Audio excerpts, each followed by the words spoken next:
I've just harvested this beautiful kelp from this abundant spot here. And this is what it looks like when it's fresh out of the ocean. It's not slimy.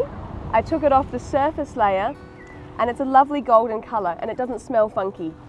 Those are the things to look for when harvesting kelp. It's easiest to find it fresh after a storm, and that's usually in winter and autumn time. This is the perfect piece to take home and dry for use in the kitchen for up to a year. This is probably all you need in a normal family household, so don't take too much. This is more than enough for me, so it's time to take it home, give it a quick wash, and then dry it for a week.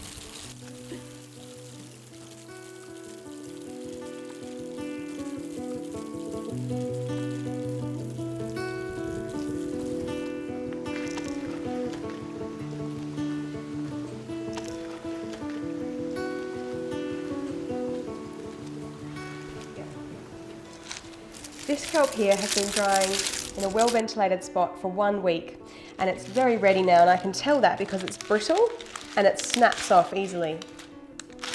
So this amount here is going to be plenty, and I'm just going to simply use a pair of scissors and an old bowl. It's cut up into little pieces like this, and now it's going to go into a spice grinder. This really is the best tool for the job, but a high-powered blender might work as well. So now I simply transfer it to a nice clean jar where you can store it for years.